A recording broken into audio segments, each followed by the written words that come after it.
Top quality और consistent performance के लिए सिर्फ सिल्वर पंप नाम याद रखना।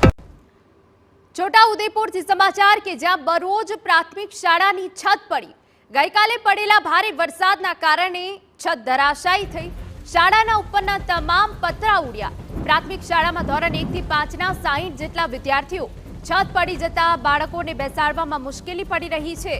તો આજે દ્રશ્યો અમે આપને બતાવી રહ્યા છે જે છોટાઉદેપુરની બરોજ પ્રાથમિક શાળાના છે કે જ્યાં છત પડી ગઈ હતી। ગઈકાલે જે ભારે વરસાદ પડ્યો, ભારે પવન ફૂંકાયો, તે બાદ છત ધરાશાયી થઈ। શાળાના ઉપરના તમામ પતરા ઉડી ગયા હતા। આ પ્રાથમિક શાળામાં ધોરણ 1 થી 5ના 60 જેટલા વિદ્યાર્થીઓ અભ્યાસ કરે છે। તો અમારા સંવાદદાતા મકબૂલ મંસૂરી વધુ વિગતે વાત કરવા જોડાયા છે। મકબૂલ, આપની પાસે શું વિગત? આજે છોટાઉદેપુરની જે બરોજ શાળા છે એ શાળાની જે છત ગઈકાલે રાતે જે ભારે વરસાદ થયો તેને લઈને છતના તમામ જે પતરા છે તે ઉડી ગયા હતા।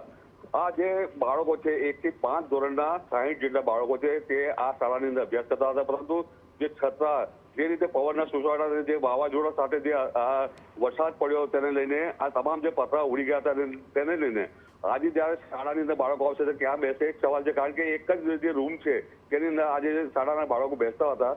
પરંતુ આજે શાળાના જે બાળકો જે રાત્રિના સમયે જે વરસાદ થયો, પરંતુ જો વરસાદ દિવસે થયો તો શાળા ચાલુ હોત તો ગંભીર બાબત ઊભી થતી, કારણ કે આજે બાળકો છે એ 60 બાળકો આ શાળાની અંદર અભ્યાસ કરતા હતા, પરંતુ આજે રાત્રિના સમયે જે વરસાદ થયો તેને લઈને જાનહાની અને જે અકસ્માત છે એ ટળ્યો છે। બિલકુલ, આભાર। તો જાનહાની તો ટળી છે, પરંતુ છત પડી જતા બાળકોને બેસાડવામાં મુશ્કેલી સર્જાઈ છે।